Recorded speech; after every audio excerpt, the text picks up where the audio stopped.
Ain't no more knocking me down. I am a key to a lot. Looking at reaching the top. Break me a piece of the crop. Give me a reason to stop. But if a man walk in the night, stumbling because there's no light in him.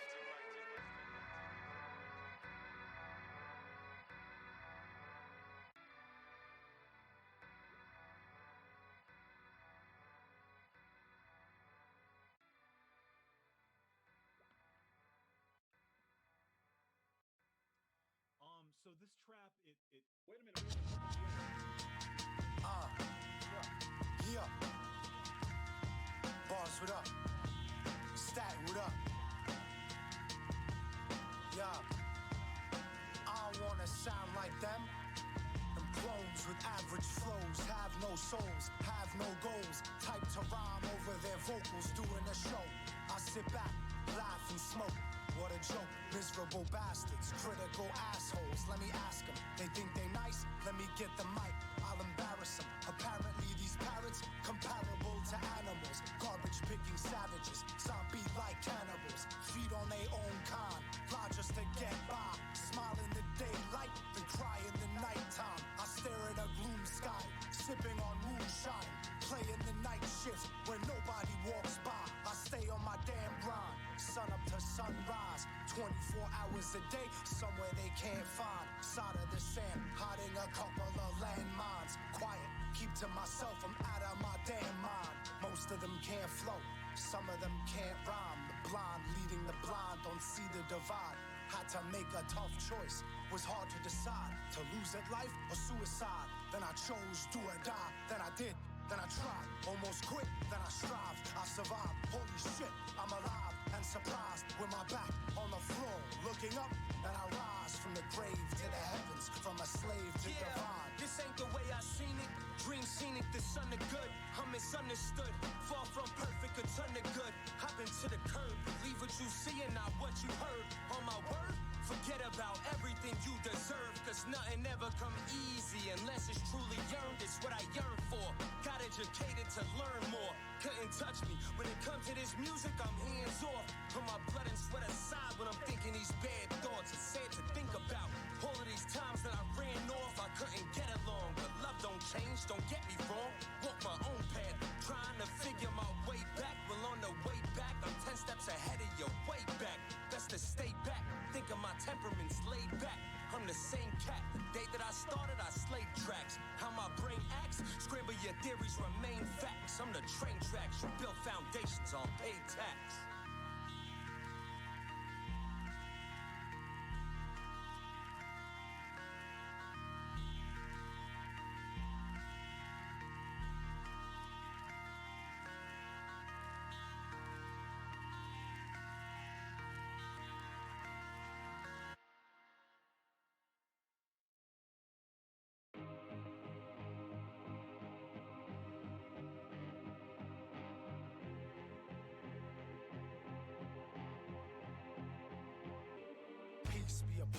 Mars' return finally in a new state. Placed all temptation behind me. Pulled 1,000 all-nighters. Watched the wicked and the grimy wither in the dust in the face of the Almighty. How exciting, the glory of the righteous, so delighting. But in spite of it, right what I seen in a lost sighting. How striking, come to think of it. Taking a strong liking to the fact they weren't reading anything that I was writing. Pen game, been developed. The rage beyond frightening. Demonstration, amazing. The ages of lost Vikings. The pages are replaced by boulders scorched with lightning. I hold them up like Moses with the tablets, start reciting. Thou shalt not steal, thou shalt not kill, thou shalt not covet the face of a dollar bill. These blood-sucking scum buckets deserve no meal. Lack of skills, no morals, no honor, no will. But yet it still survived to see another day. With God's grace, I easily find another way. The troubled days are gone, now I'm feeling great. I levitate, meditate, then I elevate. All right, let's work on that. I'll give you the watchword. Practice, practice, practice, and practice more. A puzzling enigma with a rich get richer. The Or get liquefied, dumped in the river. All attempts ending conflict. Surrender now, suffer the consequences. They want us all defenseless. If money is the object, your infinite soul, that's their primary target. You're on sale at the market. Buy one, get 1,000 free. No need to bargain. Melt the noodle in your noggin. It's equivalent to garbage. Disposable, replaceable, despicable, disgraceful. Acting like they love you. Every word they spew, hateful. Smile in your face with bad intentions. Violate you if they mention you. That's to defame you, not to praise you. Trapped in a maze, you can't escape. You're incapable. Money under the table, that's betrayal. No saving you. You get along with your brothers the way Cain and Abel do. Jealousy and envy, there's gotta be a change in you. Honor, love, and respect, truth, just to name a few. But why bother to try solving divine problems? Think about it logically, decided God's got him. Even if I tried, couldn't do half of the job proper. Go ahead and laugh, partner. I'll sit back and relax, get the last laugh when it's all said and done, and laugh harder. The rhyme martyr, think wiser, act smarter. Watch the path that you follow. You today, gone tomorrow.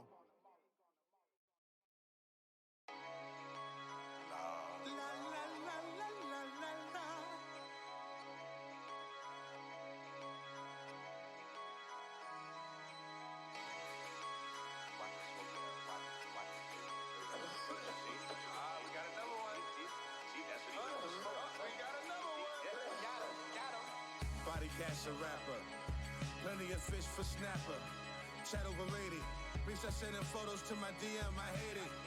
Vision seems dark and cloudy when the light's gone. Choke the breath out of you, squeeze the python. Lake and seashell, move on. Bitter with children in cornfields, Sally Miller. Hit her with a Bonnie Dino, purple guava. Sperm cells in your tinkle, hot lava. I have not talked it for you buckets. Make less, shall rise, think less. Know your worth, don't think less. Powerful mind became as a thought. Learn to embrace your true nature, master was taught. In 88, I was 15, pissy drunk, stomping people, I was the routine. Nothing changed. Nowadays, my plans may remain dirty to the end. East Hills Killer Bee Zoo King. When hybrids my path to evolution. No illusions, don't start no confusion. You know nothing, no idea what you're doing. Really don't have no idea what you're doing. Stay away, continue driving this daisy, no way. Cerebral should take it to nothing but rubbish. Cerebral should take it to nothing but rubbish. What you thought? Just cause I was gone for a minute that I'm done or I gave up? Nah, I ain't finished. Big building in the shadows. Chose to remain hidden till my time come. Then you see me reappear grinning. They don't spit what they living or write what they spitting. Couldn't be independent. They whole life is a gimmick. I don't like their persona. Don't like their image. Makes me sick to my stomach. Couldn't make me think different from the top. See them plummet. Thought they was something. Then the truth settled in. Exposed all the front and reality bites. Well, that's life full of trouble. Struggle after struggle, I gotta chuckle, that's light, literally, compared to my muscle and might, not to mention high level grind, hustle combined, then coupled with will, then doubled, I walk for mad nights and thought with grand strife. Stay away, continue driving this daisy, no way. Cerebral should take it to nothing but rubbish. Cerebral should take it to nothing but rubbish. They thought I couldn't last, thought I would stay down. But alas, the underdog reigns now. They seem perplexed looking at me with a raised brow. Welcome to episode 8 of MMA with Pepe and Dab. We are your hosts. I am Dab Hatter, and this is my co-host. Hey, buenas noches, I'm Pepe. A lot going on in the world of fighting. A lot of big fights happened in all different avenues. We're going to talk a little bit of everything. A little PFL, a little boxing, little UFC. I think we even got some Bellator in there. So we got a full docket. We'll dive right into it. Of course, we're going to get back to last week's fight night. Last Saturday was in Vegas at the Apex. We're not going to go through the prelims too much. Just talk on stuff that we thought that really stood out to us. The Gregor Gillespie fight was a good fight. TKO'd punches in the round 2. I thought Maurice. Yeah. The first one of the main card. I like him. He's always coming impressive with the physique and training, but man, he was very good on the Muay Thai clinch and nasty on the elbows. So he was hurting Kyle a lot in the beginning, and obviously had a unanimous decision. But very good work from Phil on the clinch, on the cage, and obviously just doing a lot of damage with those big guns that he has and throws a lot of bombs. So it's gonna be one to look for. Yeah, and it was a night full of lopsided fights, it seemed like. You know what I mean? It wasn't really any Like, with the exception of with the Neal Magni Jeff Neal fight, which even that one, if you step back and look at it, kind of was one-sided. But for the most part, it was like there was no argument. There was no left it in the judge's hands. It was pretty easy night for the judges, in my opinion. But then, yeah, like we said, after that was Gregor Gillespie with the TKO punches to Diego Ferreira, and it was a pretty good fight. That I don't know. It's just COVID and cancellations and everything else have really been cutting the UFC apart lately, which is kind of funny because they went through the whole, like, the brunt of the pandemic, and it was an issue, but it wasn't a big issue. It wasn't any of the big names. It was just one or two, you know what I mean, of the fill-ins were getting tagged. But now it just seems like, I don't know what it is. Maybe it's just because there's more exposure. Who knows what it is? I'm not a doctor nor a scientist. And never played one on TV either. Exactly. But it seems like now it's just really cutting the UFC apart. Now, I don't know. I understand the Nate Diaz fight wasn't pulled due to COVID. But, no, that was an injury. But yeah. remember, we had three fights that were pulled from this card, and two of them were because of COVID. One in the Hermanson camp, not him, but someone in his camp, so just for precautions. And Rivas tested positive, unfortunately, so we couldn't see her against Angela Hill. But the one that had caught more my attention is Ryan Benoit. Once again, another fighter coming into the weigh-ins, and he did not make weight. It was 5 pounds over the weight. And he passed out on the scale, didn't he? He was almost fainting there. Yeah. I seen that weigh in too. Well, obviously you're gonna see it when stuff like that happens. It hits YouTube and all the tabloids pretty quick. But yeah, it's yet another one. But I don't know. I don't get it. From what I understand, they brought in these whole hydration tests to put an end to all this bullshit.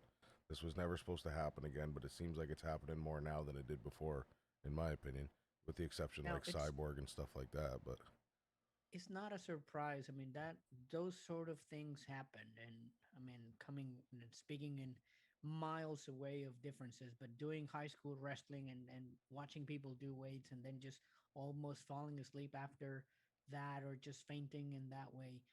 I don't have a problem with watching people doing that effort and going all the way there. My problem was they put him on the scale and they knew already he was 5 pounds overweight. Yeah. So don't do that. And they tried twice. There's no point for the fighter just to be there. Yeah, they get what, you have 3 hours or 4 hours? You're not losing 5 pounds. Some of them might be able to if they've got the 5 pounds to lose. But if you're already cut, you know what I mean? If that's your bottom limit, you just put on too much muscle. You can't lose muscle. There's only so much water weight. If you look at Ryan Benoit, you would not say he's overweight because of lack of discipline. He's bulked. He's big. But man, I think in here it's more on the UFC. It's don't put him through that. If you already know and say, hey, you know what? He's not gonna make it, and that's it. And you would avoid all of this that goes into the tabloids, and you will see the clips over and over. But yeah, as you said, a very small card. We were expecting to see some of the returns of the people in here, but I was really excited for that Nate Diaz fight, and I was really excited for the Angela Hill fight. Angela Hill on another come up. So yeah, but for example, Gregor also was coming back, and his finish was good because he was coming from some rough time on either the mat or training or cancellations because of illnesses or injuries. He came up strong. Diego Ferreira it's hard. I mean, he was all over him. He mounted him twice and just ground and pound for the TKO on punches. It was a very good outing for him coming back for this card. Yeah, it started off in Diego's favor, and then it just ended in Gregor's, right? That's kind of how that fight went. Moving on to the next one, the Mauricio Rodrigo de Lima versus Maurice Green. Maurice Green. I remember Maurice Green. He was in one of the Ultimate Fighters, was he not? Yes. The problem with him is because he's too tall. Yeah. He's not as big. And Marcos, I mean, Pesao, his nickname in Brazil, he's big. I mean, he's heavy. Yeah. He's not as tall, but he's very heavy. And I think that did a little bit of work against Maurice. But Maurice just looked very, I don't know, unseasoned on the ground, I guess, compared to some of the legit BJJ guys. They were even saying in the commentary, and his coaches were even saying to him, like, get your feet on his hips.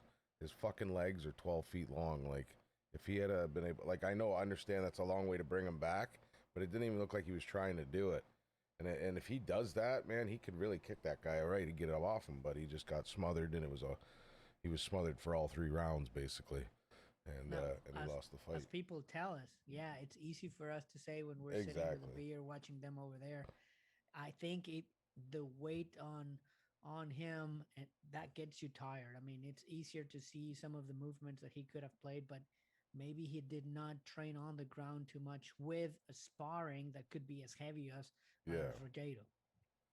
And then my probably favorite fight of the night was the next fight, Neal Magni and Jeff Neal. I love both these guys. Neal Magni, they kept saying, because I guess he was the underdog in the fight, the betting underdog, and this is like the 3rd time in a row he's been the betting underdog and won. So he talk about work, you know what I mean? He reminds me a lot of, well, I can't remember his name now, the Hawaiian. Holloway? Yeah, Max Holloway. It reminds me a lot of Max Holloway with just the constant work. You know what I mean? Even if the punches don't have all the mustard on it, but it's enough that my hands are in your face nonstop. So you're thinking about this nonstop pressure. I like that type of fighter. And hey, they got the job done. It was a unanimous decision. It was pretty close. Well, I wouldn't say close first 2 rounds, but it was pretty clear that Neal won it in the first 2, and then he just ran away with it in the 3rd. Now, if you're comparing and putting Neal in the same sentence as the blessed one, Max Holloway, that's something to say. Volume wise, yes, he was throwing everything at it, and it's surprising he's been coming out, as you said, as the underdog on each of the fight.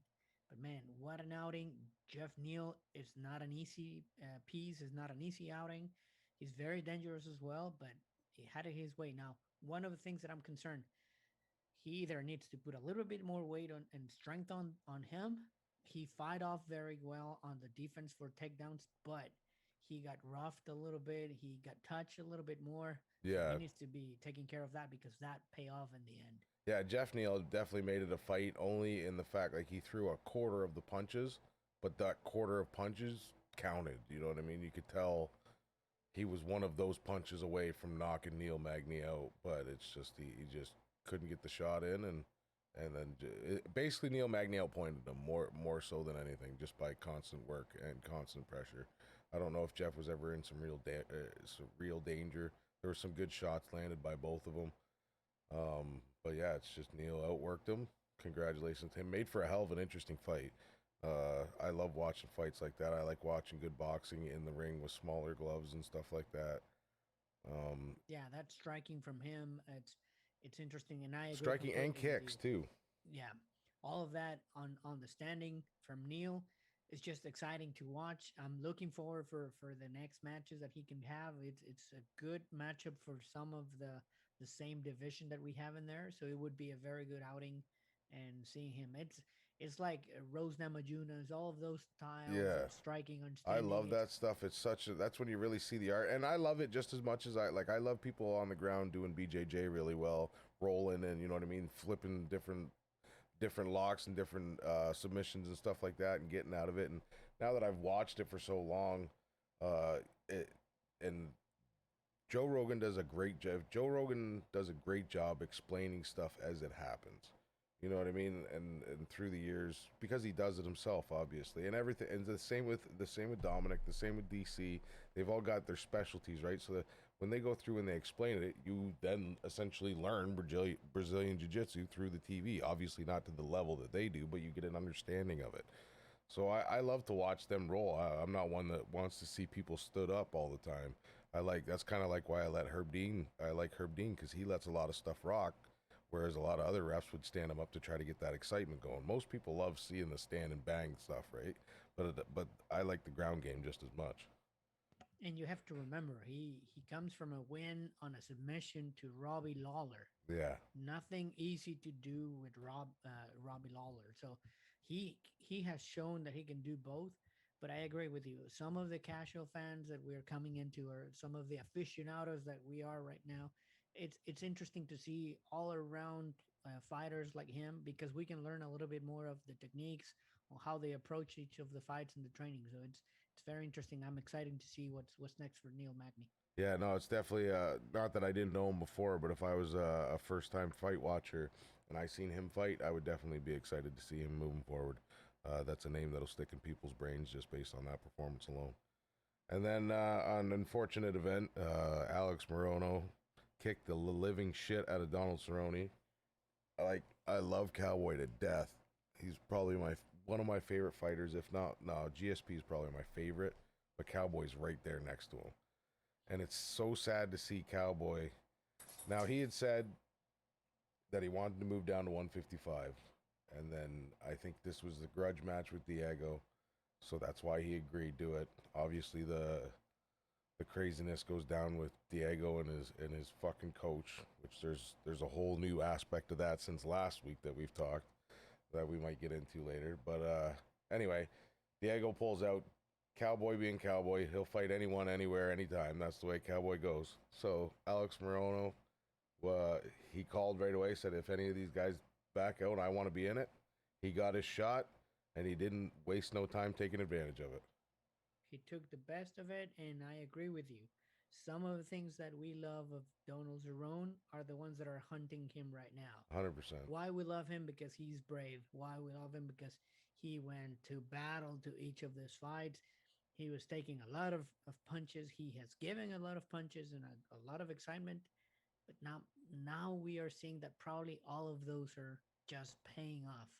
And it's sad to see because he has that Muay Thai type of style on standing, but he had movement. Yeah. Here he was so flat-footed. He was flat-footed. He was an easy target. And his last 3 fights have been like that. Since he's fought Conor, I can't remember who was after Conor, and then this is the 3rd one. Each one he was finished in the first round, basically standing on his heels. And it's now he says he wants to move down 155. So them boys at 170 hit too hard. But the problem is there's guys at 155 hit just as fucking hard, and they're a lot faster. So maybe if he gets the weight off, I don't know. Obviously he trained heavy wrestling this time around, heavy jiu-jitsu. He never even really tried for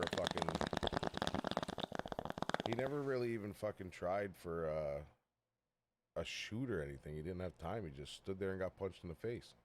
Now, one of the problems that I see is on the Apex. You're now listening to the corner and the coaches. Yeah. And I've heard one time he said, take him to the clinch, hold him, do a clinch, and he did not respond. No. That was his corner. It's like as soon as he got punched in the face, he forgot he was in a fight. And I don't know if that first shot just dazed him that much instantly. And hey, maybe, you know what I mean? Cowboys took a lot of punches in the head. Maybe we're at that time. Maybe, you know what I mean? Chuck never used to get knocked out from a tap in the chin, but now that's the case. You know what I mean? He wants to fight Logan Paul. I love Chuck Liddell, but I think Logan Paul would knock him out just based on how weak fucking Chuck's jawline is. And that's just from getting punched in the face repeatedly throughout your whole fucking life. Maybe Cowboys there, I don't know. But like I said, I don't think 155, moving down to 155 is going to make a difference. I am happy for him. If he wants to do it and go through it, great. As long as it's not doing any damage to him long term, which obviously we're not going to know until the long term. But Dana seems okay with it. He said basically it's a win or you're out kind of deal. But he's willing to give him the 155 shot. So we'll see what happens. As you mentioned, his last 6 fights, 4 of them were stopped by TKO. Yeah. Ferguson, Gaethje, McGregor, and now Alex Morono. Those are some big names, though. Yeah, I mean, and once again, this is why we love Cerrone. The Cowboy has been in there with the best of the division. And he's beat a lot of the best. He has not backed out on anything. But man, losing to TKO for those 4, it's hard. And then Pettis was a unanimous decision, but it was a brutal fight. And in UFC 249, I think it was. Yeah. It's a hard battle to just take over. And it's just that he didn't even look like old Cowboy in the last 3 fights. Like, even when Conor, I realized Conor kind of surprised him with that fucking shoulder bullshit and whatever. But it's still, he didn't look like the same Cowboy in that fight. And then now in this one, he didn't look like him at all. And then I know he had a fight between Conor in this one. He's fought somebody else in between. Anthony Pettis. Yeah, that's right. And he lost in unanimous. Yeah. So it's just. I know you hate Connor because of the shoulder bullshit. It's a technique. Oh no, I don't hate him. Like the feet stump. And anybody that thinks that Connor was the one that fucking invented that, fucking Randy Couture had been doing that for a long fucking time to guys laying on the mat. He'd been just fucking smashing them with his shoulder. So it's nothing new. Connor just made it, you know what I mean, basically won a fight from it. And then it reminded a lot of guys that, hey, we are able to do this. And I've seen guys even do it afterwards. Well, we've seen Usman do it a few times now afterwards. So yeah, and coming back to that fight, you see how Connor outsmarted Donald in there. It's the Cowboy didn't see it coming. He was not prepared. He had his hands on the clinch. That's the problem. Connor broke his fucking nose with his shoulder. He broke his fucking nose with his shoulder. When your nose is broke, you are severely compromised. You ain't seeing shit, and if you can't see shit against a striker like Connor, you're pretty well fucked. Now, one thing that I felt really bad because I love Cowboy and how he said is, hey, I feel like I can continue, but my performance does not say the same. And just watching him on the post interview saying that to me is just heartbroken. The only problem with that, seeing the struggle, he has the self-awareness to know that he's done, but he's also got too much of the ego to give it up. You know what I mean? He knows he shouldn't be fighting, but he's also one of the baddest motherfuckers alive, and it don't matter. I'll fight you, like he says, anywhere, anytime, any place, anyone. It doesn't matter. That's what Cowboy does. So it's gonna take for Dana. I don't know if he thought that this was going to be his fight. I mean, it's just run it back with Diego Sanchez. This is more of remembering the old days, and that was it, and going out on a bang. But now I don't know what's next, and I don't know if that fight is gonna come positively, and if he's, as you said, take down that ego, just save it in there, and says, you know what, I'm done. I did a very good career. I put my best to the best in a very hard division. And it's going to take Dana stopping him for him to retire. And if that's the case, I really I want to say I don't see Cowboy going anywhere else. But hey, if somebody ever was to ever call him out, you know he'd be there. He's kind of like Chuck. He's a new age Chuck Liddell in a lot of ways. You know what I mean? The only difference is I don't think Chuck has the self-awareness to know. I think Chuck still believes that he's the old Chuck Liddell. I think Cowboy knows he ain't the old Cowboy. Yeah. And, how's it going? You see him on the words, and if you can find that for everyone watching that post interview on Twitter for the UFC, it's heartbroken. It's you can see the fight in the fighter just saying, "Hey, I want to come out, but my performance is otherwise." Yeah, no, it's tough to watch because you love him so much. But hey, if he wants to keep going, he still looks healthy. Fuck so. You know what I mean? Other than he just doesn't perform like he used to. And he puts in the work. You can see the discipline. You can see everything that he does under the camp. But this is a brutal sport. Once again, we don't play fighting. This is a brutal sport. Some people are putting their lives in between. So it's a short career. So you try to make the best out of it on a short time. And then we got in the main event, Marina Rodriguez versus Michelle Watterson. Michelle Watterson is a great fighter. She looks great, but it's just, I don't know, Marina just looked bigger, more durable. It didn't look like anything Michelle was throwing was really doing any damage. And Marina just pretty well dog walked her all 3 rounds. Now, all 5 rounds, sorry. I'm concerned about this one being the main event, not because it's them, but because they took this one on 1 week notice. Yeah. They said, hey, we missed the first one. I don't know if we could just modify because Nate Diaz is no longer in the card. To me, it was just leave Alex Morano and Donald Cerrone. That would be a good one as a headliner. But these 2 girls put a very quick fight and very good in the short notice that they had. It was a great fight. It was just very one-sided. Correct. Not to try to take anything away from Michelle Watterson because she looked great, but it's just Marina looked that much better. And it just, I don't know. Michelle never really got to use any of the submission game too much. Never got on the ground. It stayed standing for the most part. And like I said, it just didn't seem like Michelle's punches had any effect. Whereas the ones Marina were landing, Yeah, kudos to Marina Michelle had a for very tough surviving. week because he couldn't get there on time because of the travel in Brazil, the restrictions, and then she had to go through the COVID test and got cleared. So she had very short time in Vegas, and she did a very smart fight. I mean, she took the distance. She was taking very unorthodox angles. She was moving very quick, and she just made it difficult for Watterson. She couldn't just close the distance, or she couldn't just getting to a clinch or pushing to the cage. So very smart fight. I don't know if many people liked it because it was not as big excitement, a lot of things happening. But if you can see the strategy that Rodriguez had, it just worked perfectly. Yeah, no, it's she. It was a great fight all around, but Marina just well, you can see it in the judges' scorecards. I don't think the judges got it wrong. It was a very one-sided fight, but like I said, Michelle still looked good. She didn't get knocked out. She threw a lot of good shots.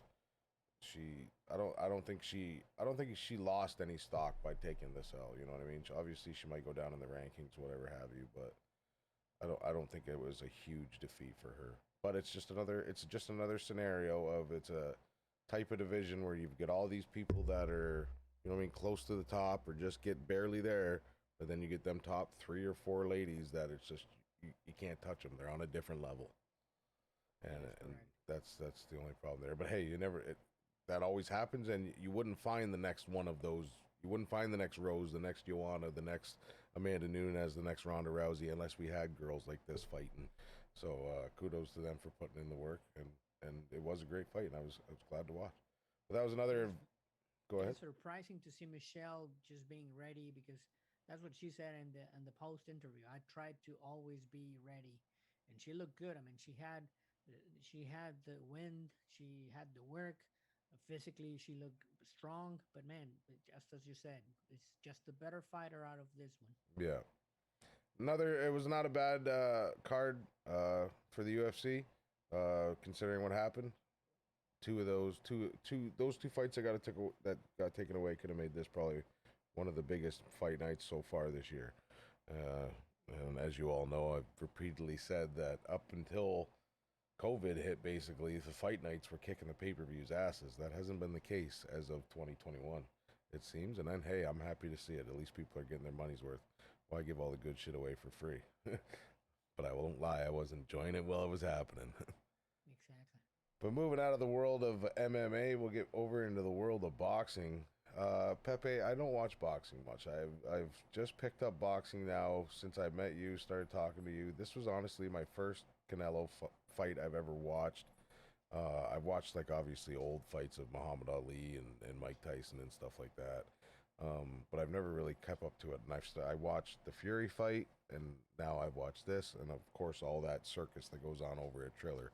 So I don't know much about boxing. All I know is it looked like to me, BJS. Did I get that right? Billy Joe Saunders. Billy Joe Saunders. Yeah, he looked like he was had a good game plan, and if he was able to continue that game plan through 13 rounds, he could have made a very good argument for winning it. But Canelo hits like a fucking truck and broke his fucking orbital bone in round 9, or he couldn't answer the bell for round 9. Correct? That is correct. And it's 12 rounds. There it'll go to 13. Oh, sorry, my bad. That's where we can see that you don't follow much boxing. I'm glad that you said boxing and not the events that we're watching with the Paul brothers, whatever. But this is the real boxing, and I think, to my eyes at least nowadays, Canelo is just proven to be the best pound for pound that there is. He has cleaned the division. He has all the belts in there. Even though there was in the post interview, Demetrius Andre, one of the challengers on the And middleweight division, I seen that he was little calling clip, out. and Canelo exercised his English to say, Yeah, it's like, you know what? Just get away from Yeah. here. Just fuck off, literally. But I think he has cleaned it, and he has shown that it's one of the best that there is. I like watching the fights with U.S. broadcast because in here there is still a lot of people that do not believe Canelo is one of the best Mexican fighters. They don't even consider one of the best. And you listen to the international broadcast, and they're thinking that Canelo is one of the best ever. Yeah, So that's my sad point in there. Canelo did a very smart fight. The first, I think, 4 rounds were clearly for him, but Billy Joe did a very interesting fight. He won to my eyes at least 2 of those rounds. He made it definitely. difficult. He was just just moving faster. He got a little bit more into confidence, but Canelo said, "You know what? I'm going to put myself to work." 7 and 8 round, that's when he got into rhythm again and started hurting him. And on the 8th is just impressive. I mean, if you can see that video of him on Yeah, the counter uppercut, it's just a beauty. the He one just thing. missed it and just hit it on the uppercut counter. It's amazing how he can read the fight and Oh yeah, modify it it throughout was the right, rounds. and you could see he was setting it up all fight too. Like he was setting that exact shot up all fight. The only thing that kind of caught me off guard is I didn't realize how ruthless fucking boxing fans were. Because when Billy Joe didn't answer the fucking bell, like the whole stadium just fucking blew up. They were booing him. They were booing him in the back. There's even been argument coming out saying that he quit the fight because he shouldn't have, even though he's got a broken orbital bone. They're saying that, oh, that's fucking bullshit or what, all this other stuff. I'm like, wow, man. Like, if that had been UFC or MMA, for instance, that shit would have never happened. If somebody goes out like that, like there wasn't people booing fucking Chris Weidman when he snapped his fucking leg a couple nights ago, or a couple weeks ago. So that kind of caught me off guard. But hey, like I said, I'm a new boxing fan. Canelo, like I said, it was fun to watch him do that. I agree with you. I think Billy Joe won at least 2 of those rounds. Had a good, like I said, a good system. Had he able to make it go all the way to the end, could have made a good argument. But yeah, no, to watch Canelo work, his head movement, and then to watch him punch, like I said, he was just mapping them out, and that's what I like about boxing. The few boxing matches that I have watched, you can see it. If it's a good boxer, you watch them, and even if they're on the back, you know what I mean, on their back foot, they're still kind of figuring out rhythms and momentums and stuff like that. And then as soon as that you see it click, and then that's when the tides turn, and that's what you've seen with Canelo last weekend, and that's why that uppercut broke his fucking face. So, shouts out to him. As the old saying in boxing said, Canelo puts in the checks to the body and then cashes out in the end. Yeah, He stopped them and he rocked them with the left to the liver. That's one of the Mexican inventions that they call it, the left hook to the liver. yeah. In that case, he One said of Boss he, Rutan's favorites. yeah, Liver and strikes. he just made it hurt. And after that 8 round, he was just all over him, and you can see just on their reaction when he got it. He said, "I got it," and he started calling out the people just to cheer him up because he smelled the blood and the water, and it was a done business. Now coming back to Billy Joe, he did a very good fight. There's nothing to be ashamed of. Even Tyson Fury came out to defend him because he said, "Hey, this guy really has power in the hands." And the people that are saying, "Hey, you should come back, just put your life in between," it's like you've never been on that round, on that ground, and feel that power. And obviously, as Mike Tyson said, everyone had a plan until you get punched in the face, and that's Yeah, what and then happened the plan to goes Billy right Joe. out the window. Yeah, that's if you can show. I think down there it's in slow motion the sequence in the next one. Oh, they got it in pictures. Yeah, if you see that one, he's just misses and comes back with a counter. That's pure precision. He knew that right hook from Billy Joe was coming. He just missed it. He just did one step back and came back and loaded. That's just amazing. And then, of course, Billy Joe couldn't answer the next bell because that part of his face was fucking broken.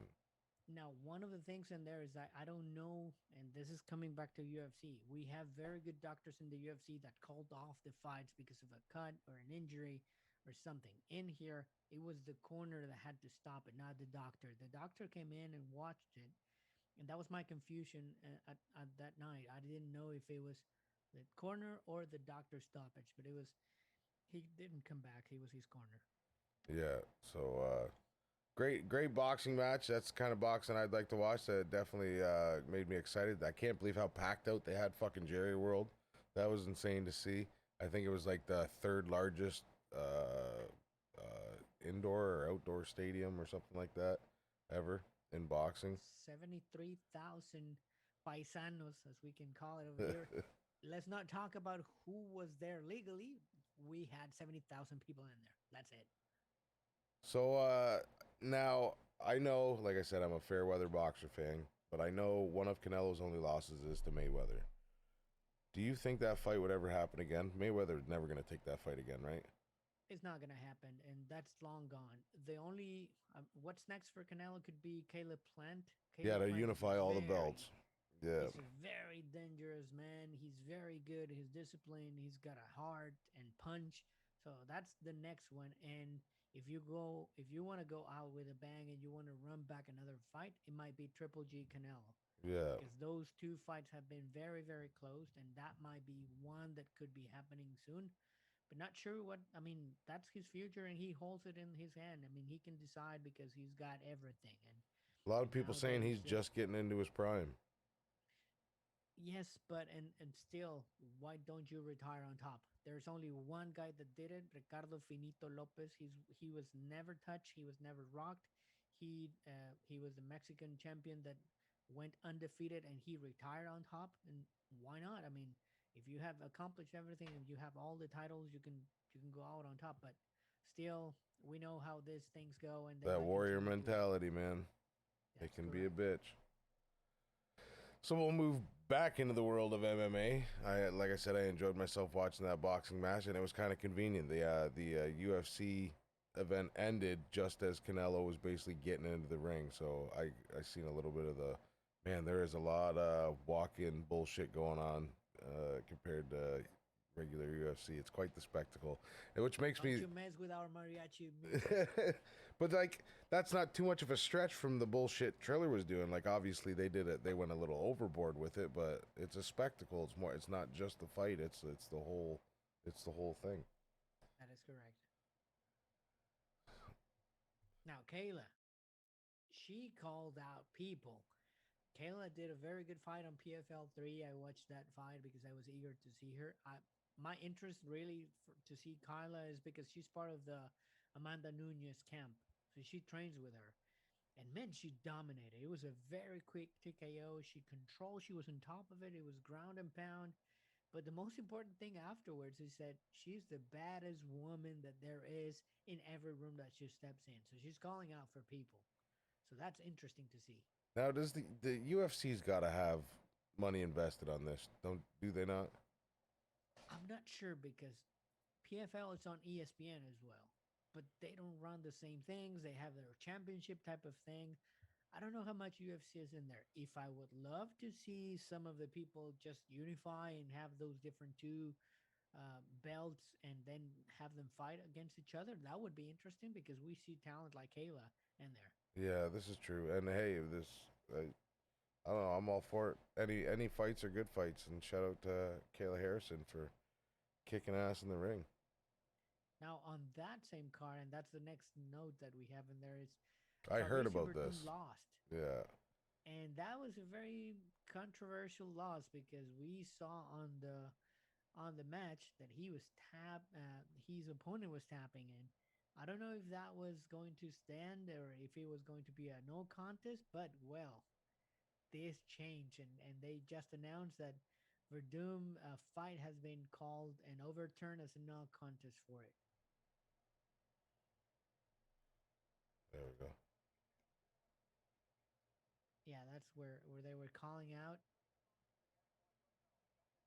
and it seems that he's tapping in there twice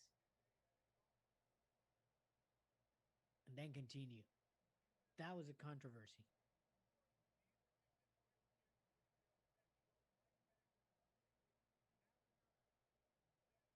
There's a tap,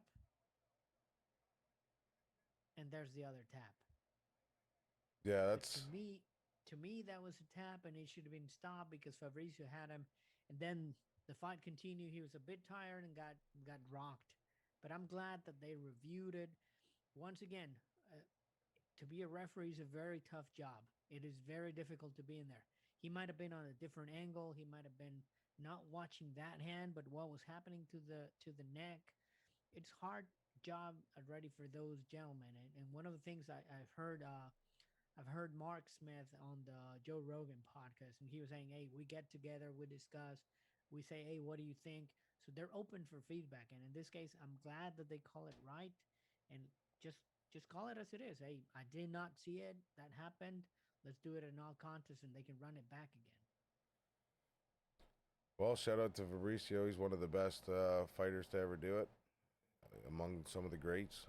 And so does that now, because obviously this is like you're basically your own sports team. Does that count as a win for him? That should be a no contest. I mean, that's how it appears on your resume on Yeah, all of the fights that you have. Even in because boxing, you have draws. they've got a point system now, right? Yeah, but in this case, I don't know if they will run it back because of the championship type of thing that they have running on the PFL. Yeah. Not sure how that will work, or if they have a point system and then just have it sorted out on the rest of the fights. Who knows? This is all something new. We're all learning together. I'm excited for it. Anything to kind of shake up the game. I agree. I'm with it. And also put that pressure on UFC. You know what I mean? Exactly. And speaking of talent and watching talent in other companies, we just saw the Pettis brothers. They both became champions. One in the UFC back in the day, and now Sergio Pettis also did his work, and he became the Bellator 258 champion on the main event on that one. I did not see the entire card for that one, but I was eager to watch Sergio fight on his event, and it was a very good outing, very impressive. Is One that of the things is was that that? last name now is branded for champions. Oh yeah, all over the place. And because now speaking, going back to the PFL, now Pettis has jumped over to the PFL and he's fighting there. So they've staked claim on every single platform now. Is correct, and that last name is going to be cemented on the MMA sport throughout the companies, which is nice to see that people are coming now. One thing that I'm surprised is Sergio has always been very small and not big. He got bigger, he got cut, he looked impressive on his physique, and mostly the outing and technique put in place. It was very good for him. Now, was this the same fight that Rumble Johnson got dropped in? That is correct. Now he was right pissed off at himself, so much so that I thought he had lost the fight. I didn't see it, but it turns out he had won the fight. He just got dropped in the fight, and he was just that mad at himself for getting dropped during the fight. Now, Yeah, there obviously, was a confusion. We had that conversation before because you thought he lost the fight. yeah, He actually got rocked, and he was very badly damaged. Unfortunately, for the other fighter, he just came back and just did what Rumble does. He just flew over and threw haymakers and bombs and finished it. Although he's now into a problem that in 2019 he's got into some legal issues. oh, We so don't that's know from what's going to happen. 2019. This case, that because what's happening is apparently he was purchased airline tickets with a stolen credit card, is what they have him allegedly have him in jail for right Allegedly. now. So yeah, that's a strange situation. We don't know what's going to happen in there because I don't know what's the implications or how it's going to be taken by the company, and if they're going to put him in there, or if they're going to wait until what's the resolution for that case. So we don't know what's I'm going to sure it'll happen. all come out in the wash. And like it seemed like that Rumble Johnson Yoel fight was supposed to happen. That was announced fucking forever ago, and it's been, I mean, obviously what Yoel pulls out and he fought somebody else, but now all of a sudden it seems like I didn't even realize Rumble was still fighting until they announced why. I don't think he had fought until this tournament, and then He wasn't. In fact, there was some pictures of him because he was yoked. He was yeah. big. He was just humongous. And then he got fight ready. He lowered lowered all of his expectations on what he had to be coming in. He put in the work, and he looked very slim and good shape and good cardio. But still, he was not happy with his outing. Yeah, hey, and I appreciate him for being that mad at him. We had already talked about his with Cowboy. It was a rough after fight interview to watch, but it seems like it's the same after fight interview, just repeating itself over and over and over again. We won't get into that anymore. And this is basically just another article talking about how Dana did in fact say, yeah, he's willing to give him the 155 shot, but it's a win or you're done type situation. But along with Uncle that, Dana putting his stars and the people that have given him into it's just don't sound it too like a threat. Just yeah, say, hey, let's let's run it back one more time, one last time, and let's do it big. Yeah. Something like it, but it sounds more like a threat. And Yeah, no, you have I to definitely. threat one guy But that at the can end of the win. day, Dana's kind of had to harden himself through having to tell other fighters. You know what I mean? Anderson Silva, Chuck Liddell. You know, that was a lot for him to basically force Chuck to not fight again, and then to have Chuck turn around and fight for Oscar behind his back and get his ass kicked by Tito for a third. You know what I mean? For number 3. You know what I mean? I can understand why Dana's kind of the way he is about that now. Don't get me wrong, I hate Dana as much as the next guy, but You and me, brother. so yeah, it's last it's do or die for Donald Cerrone. I wish the best to him. Also announced, I think this is official now. It looks like it has been called official. Obviously Jon Jones holding out for that payday, Jon Jones holding out for the payday for the Francis fight. I don't understand. No. So now they're hoping to have this. I heard something about July to get this fight going or something like that. They were thinking for the July 4th weekend, big day in the U.S. So this one hasn't been announced official yet. There's no contract signed or nothing like that. The one I was thinking was this one over here, which is in fact Francis Ngannou, Derek Lewis. They will be fighting each other because Jon Jones obviously holding out for the payday. So they want Francis to fight. Derek Lewis beat Francis once already. I would love to see Derek Lewis at least become champ. And then even if he loses it next time around and then let Francis take off. But I think it's going to be a different fight this time around. I'm probably one of the most excited fights of the year so far that I'll be to see. These boys can bang. It's at no other time. I don't want to say that. It's a great time in the heavyweight division, and then these guys are really representing it well. So I'm excited to see that fight. But hey, shout out to Jon Jones for holding out for that money. He's got pictures because I follow his Instagram and his Twitters and whatnot, and he looked like he was bulking up. He's still got skinny ass legs though. But I was wondering, I was like, okay, all of the bulking it looked like he did. He was never taking pictures with his shirt off, so I was like, okay, what is it like? It's not hard to grow a gut, but then just over the last couple weeks now, he's been taking some shots with him and his dog and everything else, and he's ripped. He has put on a lot of fucking muscle. So Jon Jones, Francis Ngannou fight is a lot more interesting now than Jon Jones at light heavyweight looking Jon Jones. Now, one of the things is Derek Lewis and Ngannou number 1 was a bit boring. We expected the first time around, yeah. Fireworks. I don't think that's going to happen this time. Second part, I think it's going to be better. I think they have come a different way. I hope my balls was hot. Yeah. Comes out and tries to challenge the real champ that we have right now. I think they both know that the first fight was a snoozer, and I think they're both going to come in with a different. But that being said, they also know that each one of them holds so much fucking dynamite in their hand that they have no choice but to be kind of defensive with it. You can't just go running in playing with fire.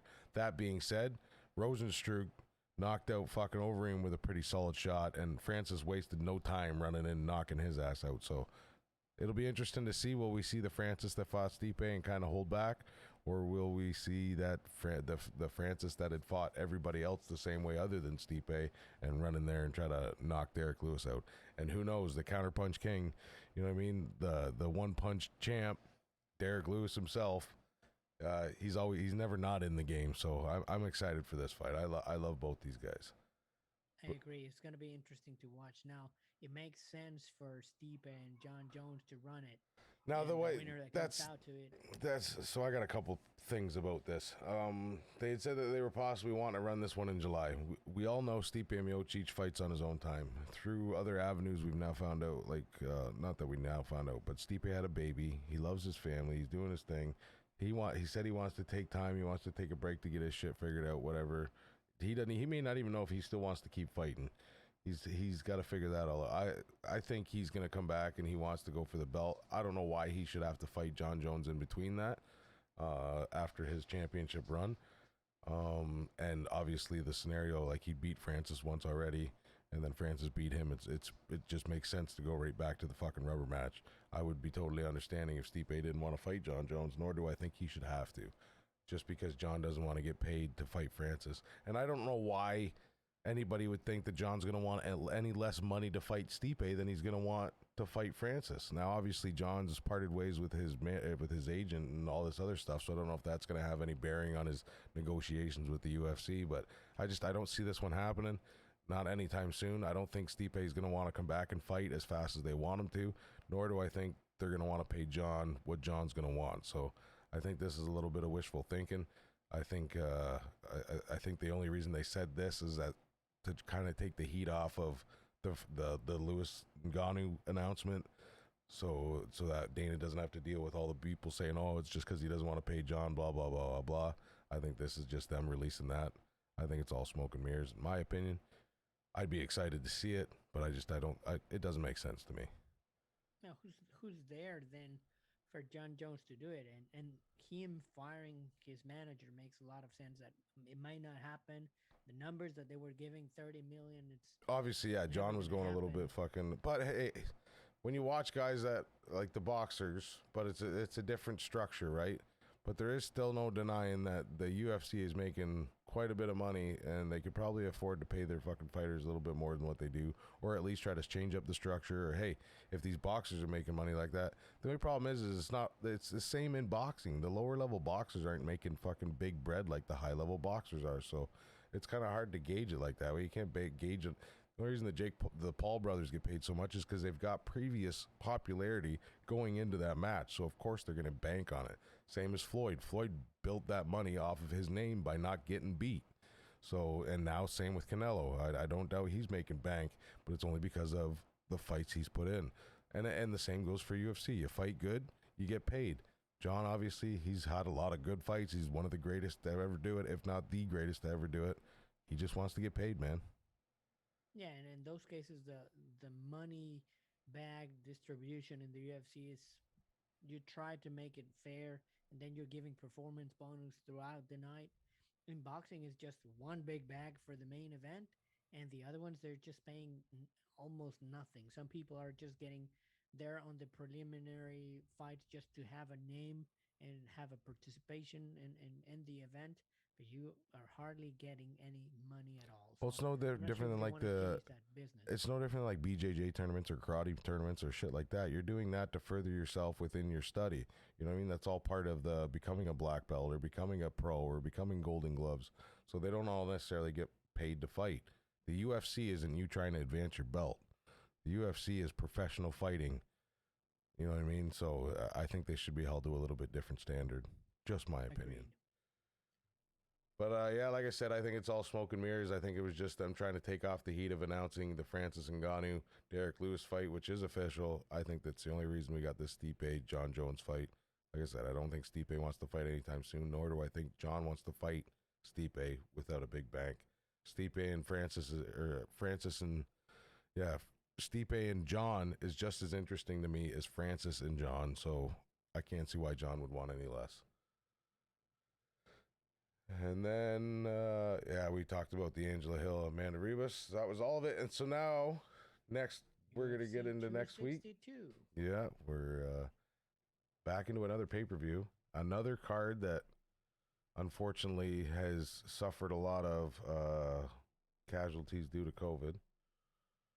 Casualties. Well, not casualties. Nobody died. Nobody died.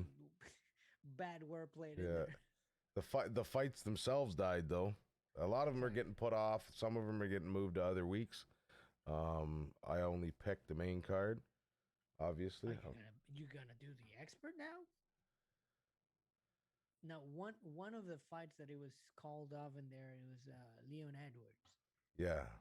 And that was an interesting for me to see. Now, that was thing from Leon Edwards that is weird.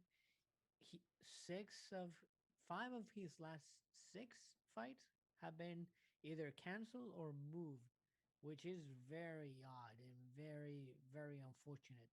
Now, in this case, I mean, there's nothing else that he could do, but I mean, Whitley, first it was Chimaev, and then it was the problem with didn't he hurt his ankle in one of them or something like that? Bilal got the eye poke as well. Yeah.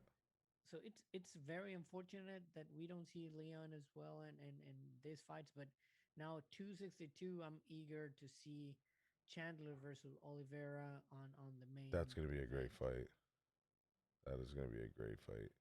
Now, being the vacant belt, I think the obvious for me was Justin Gaethje Oliveira. That's what And I they're had giving thought. I Chandler thought. the first shot. I think I don't know. I had mixed emotions about this. I thought Gaethje kind of got the short end of the stick after all, like his build up, and just for him to lose to the greatest, potentially greatest of all time in that division. Arguments can be made for others, obviously, but I, I don't know. I thought he kind of got the short end of the stick, but then on the other flip side of that, I think he actually sat back and is just kind of waiting for the dust to settle, and then is going to pick and choose his fight after that. So I ain't mad at it. I thought it was a little bit quick for Chandler to be getting that shot like that. I think that's why I thought maybe the Chandler Gaethje fight to fight Oliveira or vice versa kind of made sense, but that's neither here nor there. Or even have, like, you'll see the fight underneath that, Tony Ferguson fighting Beneil Dariush. Why can't Tony fight Chandler? Tony was in that mix, you know what I mean? That fight, he lost to Gaethje. Like, he was supposed to fight a champ, and he didn't. So obviously he lost the fight after that, and he's looked questionable since then. But I don't know. I think it could. This fight could have easily been Chandler, Ferguson, Oliveira, Gaethje. But it is what it is. The way they've got it laid out. We got Oliveira, Chandler. Now, like I said, yes, he's only got one win in the UFC, but I picked him to win this fight. He's just, you can see. When you see he's got that it, you know what I mean? That it factor, that thing that's Conor. He's got that champion. You can see the champion in him. The hard work, the dedication, the won't quit attitude. But don't get me wrong, Oliveira's on a huge win streak right now, and he's a submissions expert. He's had some great finishes. Chandler could easily get caught in some submission, and it doesn't matter how tough you are. You're either going to tap or get broken bones or knocked out. So. I don't think it's going to be a convincing win. Well, I think the only way it's either going to be a Chandler knockout or an Oliveira submission. I don't think this one's going to end in the judges. I think it'll be done within the first 3 rounds. We'll see after Saturday if the expert nailed it and see what the prediction come up with. And I guess we're going to go from top to bottom here. It doesn't matter. Tony Ferguson, Beneil Dariush. Dariush is looking good. But I'm going to take my man Tony if we get the old Tony back. If it's Do you think we have El Cucuy back? I hope so. If we've got El Cucuy back, there's no question in my mind who's winning this fight. But I really don't. I have a hard time believing that he'll ever come back. I think Tony's on the back end slide of his career. He's fallen into the same category as Cowboy. I really hope he proves me wrong. But he's had a lot of stuff going on behind the scenes. And as we know, that never usually fares well for Tony. So his last win was one that we just mentioned about Cowboy Cerrone, but that loss against Gaethje took a lot out of him. That's the one that he took a lot of damage that fight. Yeah, because versus Oliveira, he had a fight, but he looked flat-footed. He was not quick. He was even, I don't know if he afraid or something. He didn't look like the same Tony Ferguson that we have. Yeah, and that's why, like I said, if it's the old El Cucuy, then yeah, I got no doubt in my mind who's winning this fight. But if Tony shows up... If he comes back, we have to say it the proper way, El Cucuy. Yeah, but if he comes back as Tony, I'm not sure if I want to fight Ferguson. Then it's going to be Beneil's fight all day. I'm going to go out on a limb and call that one. The Chukagian fight in the Araujo. Did I get that right? Araujo. I can give you pointers. They will call it Araujo. Araujo. The only one that I can give pointers is one that we're not very happy. DC Cormier. Yeah. Cormier. He tries to say the last names as he hears them, even the Russian and the Brazilian and the Mexican. So shout out for DC for trying. I'm taking Chukagian in that fight. She's looked really good. She's been back up, and she's just another one of those girls that she's a little bit better than the mid tier, but still isn't quite in that level of the upper echelon of the women's flyweight division. And then we got a featherweight bout with Shane Burgos and Edson Barbosa. I think, I'm not sure, I don't have the bet odds here. I would think Barboza is probably the underdog. I'll bet you he's probably an underdog. But I would bet that. If he is the underdog, that would be my underdog pick. If he's not, I wouldn't be surprised either because the guy's a fucking animal. We'll see how they perform and come out on that night. And then Matt Schnell and Rodrigo Bontorin. Tried to make it French there. I'm going to think Matt Schnell is going to probably take that fight too. So we got Matt Schnell, Barboza, Chukagian, Ferguson, and Chandler as my picks for the week. We'll see. Recorded. We'll see next Tuesday if I get it right. But that's another week's worth of MMA with Pepe and Dab. Thanks for hanging out. Thanks for listening to us talk about shit that neither one of us do. And respect to all those fighters that do it so that we can sit here and talk about it. Love y'all. Appreciate y'all. We'll see you on the next one. I'm Dab Hatter, my co-host. I'm Pepe. Buenas noches. And we'll see you next week. Bye-bye for now. Fatten up the colonies, then eat us with ferocity. High moving velocity, my mind struggles constantly. Wrestles with the prophecies, apocalypse